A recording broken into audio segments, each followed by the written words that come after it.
자, 이번 시간에는 중세 유럽의 핵심을 파고들어 볼 건데요. 도대체 어떤 힘, 어떤 시스템이 있었길래 오늘날의 유럽이 만들어졌을까? 바로 그 권력과 제도, 그리고 국가의 탄생 과정을 한번 살펴보겠습니다. 오늘 우리가 따라갈 길은 크게 4단계로 나뉘어요. 먼저 유럽의 청사진을 그린 카롤루스 왕조 이야기부터 시작해서요. 중세의 뼈대라고 할 수 있는 봉건제, 그리고 정말 치열했던 국왕과 교황의 힘겨루기, 마지막으로 이 모든 과정을 거쳐 어떻게 근대적인 국가가 싹트게 됐는지 이 순서대로 한번 가보겠습니다. 자, 그럼 첫 번째 이야기부터 시작해 볼까요? 모든 위대한 이야기에는 보통 상징적인 인물이 등장하잖아요. 중세 유럽에서는 바로 이 사람, 카롤루스 대제가 그 주인공입니다. 왜냐하면요, 바로 이 사람의 시대가 지금 우리가 알고 있는 유럽이라는 개념의 진짜 시작점이었기 때문이죠. 그럼 카롤루스 대제가 구체적으로 뭘 했길래 유럽의 아버지라고까지 불리는 걸까요? 핵심 업적을 보면 딱 감이 와요. 우선 엄청난 정복 활동으로 옛 서로마 제국 땅을 거의 다 되찾았고요. 그냥 땅만 넓힌 게 아니라 제국을 주 단위로 나누고 관리들을 보내서 아주 체계적으로 통치했어요. 그리고 정말 중요한 게 문화 부흥, 이른바 카롤루스 르네상스를 이끌면서 교육을 일으키고 글자체까지 통일시켰다는 점입니다.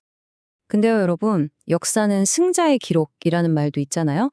때로는 필요에 따라서 사실이 완전히 다르게 포장되기도 하거든요. 지금부터 보여드릴 게 바로 그런 경우인데요.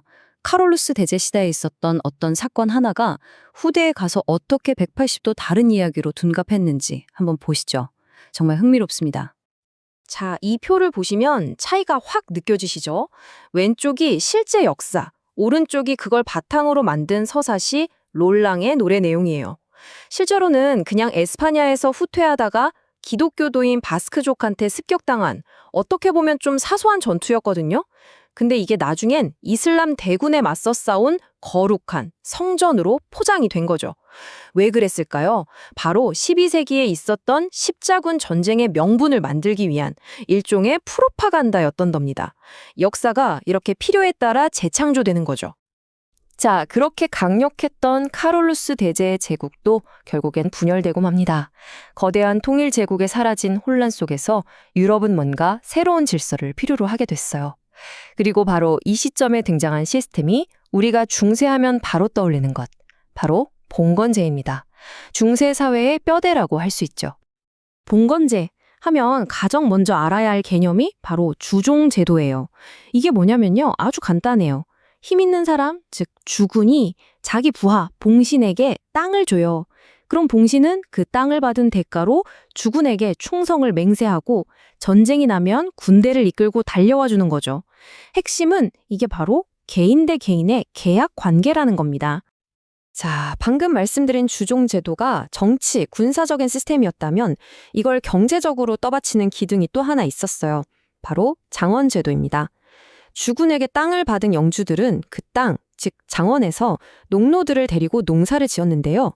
영주는 농노에게 안전한 거처와 보호를 제공하고 농노는 그 대가로 영주의 땅을 경작해서 먹고 사는 일종의 자급자족 경제 시스템이었던 거죠. 이 관계를 좀 더 자세히 뜯어보면요. 중요한 건 이게 일방적인 관계가 아니었다는 점이에요. 쌍방의 의무가 있었던 거죠. 주군은 봉신을 지켜주고 먹고 살 땅을 줘야 할 의무가 있었고요. 봉신은 주군을 위해 싸우고 필요할 때 조언을 해줘야 할 의무가 있었어요. 물론 힘의 차이는 있었지만 어쨌든 서로에게 책임이 있는 계약이었다는 거, 이게 정말 중요한 포인트입니다. 제가 왜 이렇게 계약이라는 말을 계속 강조하냐면요. 이게 바로 서유럽 봉건제를 다른 지역의 봉건제와 구분짓는 가장 결정적인 특징이기 때문이에요. 예를 들어서 중국 주나라의 봉건제는 철저하게 혈연, 즉 가족관계를 바탕으로 했거든요. 하지만 유럽은 피가 섞이지 않은 사람들끼리도 계약을 통해 주군과 봉신 관계를 맺을 수 있었고, 만약 한쪽이 계약을 어기면 이 관계는 그냥 깨져버릴 수도 있었던 겁니다. 완전히 다른 시스템이죠. 자, 이렇게 주종제와 장원제라는 두 기둥으로 중세 사회의 틀이 어느 정도 잡혔습니다. 그런데 이제 중세 유럽 전체를 뒤흔드는 거대한 질문이 하나 떠오릅니다. 그래서 이 세상의 진짜 짱은 누구인가? 땅을 다스리는 국왕이냐? 아니면 사람들의 영혼을 다스리는 교황이냐? 이 두 최고 권력의 정면 충돌, 지금부터 그 이야기를 해보겠습니다. 이 거대한 싸움이 제대로 불붙은 사건이 바로 서임권 투쟁입니다. 서임권이라는 말이 좀 어렵게 들릴 수 있는데 쉽게 말해서 주교 같은 고위 성직자를 누가 임명할 거냐, 이 권한을 두고 싸운 거예요. 당시 황제는 내 땅에 있는 주교는 내가 임명해야지 라고 생각했고, 교황은 교회 일에 어디 황제가 끼어드냐고 맞선 거죠. 이 갈등의 클라이맥스가 바로 그 유명한 카노사의 굴욕 사건입니다. 막강한 황제 하이니리 4세가 교황한테 파문당하고 나서 그 추운 겨울에 카노사 성문 앞에서 사흘 밤낮으로 용서를 빌었던 사건이죠. 카노사의 굴욕을 보면 교황의 힘이 정말 대단했던 것 같죠. 그런데 그 정점은 그리 길지 않았어요. 이번엔 프랑스의 아주 강력한 왕 필리프 4세가 교황에게 정면으로 도전장을 내밉니다. 교황 보니파큐스 8세도 가만히 있지 않았죠. 구원받고 싶어? 그럼 무조건 로마 교황한테 복종해 라는 정말 역사에 남을 강력한 선언으로 맞받아쳤습니다. 결과는 어땠을까요? 놀랍게도 국왕의 완승이었습니다. 이 싸움에서 진 교황은 결국 교황청을 로마에서 프랑스 아비뇽으로 옮겨야만 했어요. 이게 바로 아비뇽 유수죠.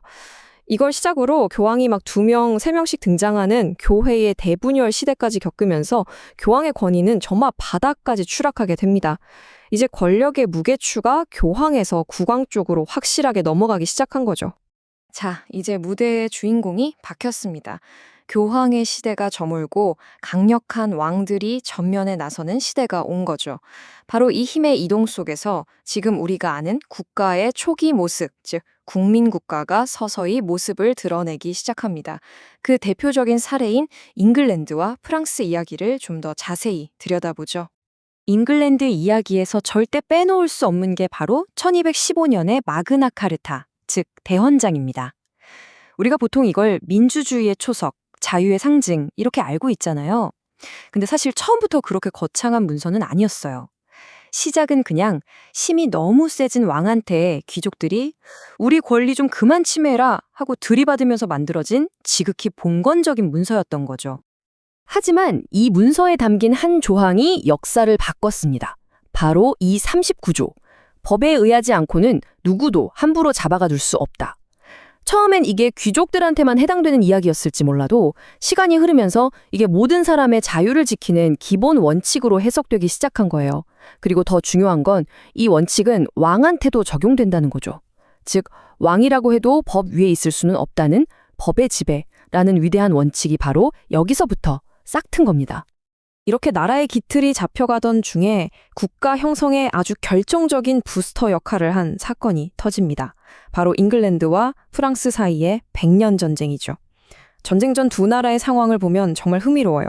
겉보기엔 인구도 3배나 많은 프랑스가 압도적으로 유리해 보이죠. 그런데 속을 들여다보면 잉글랜드는 의회를 통해서 착착 세금을 걷고 자원을 동원하는 훨씬 더 효율적이고 중앙집권적인 시스템을 갖추고 있었어요. 그리고 이 100년 전쟁은 말 그대로 모든 걸 바꿔버렸습니다. 전장에서는 멋진 갑옷을 입은 기사들이 평민 장궁병들한테 촉수무책으로 당하면서 군사혁명이 일어났고요. 전쟁을 효율적으로 치르기 위해 왕들은 더 많은 세금을 걷고 상비군을 만들면서 왕권이 엄청나게 강해졌죠. 그리고 아마 가장 중요한 변화일 텐데요. 이 지긋지긋한 전쟁을 함께 겪으면서 사람들에게 나는 잉글랜드 사람이구나, 나는 프랑스 사람이구나 하는 그런 국가적인 정체성이 처음으로 싹트게 된 겁니다. 자, 그럼 오늘 이야기의 핵심 결론은 뭘까요? 중세 유럽을 지탱했던 두 개의 거대한 기둥, 즉 봉건제라는 사회 시스템과 교황이라는 보편적 권위가 무너지면서 그 빈자리를 바로 중앙 집권적 국가가 채우기 시작했다는 겁니다. 하나의 세계가 저물고 여러 개의 국가로 이루어진 새로운 세계가 탄생한 거죠.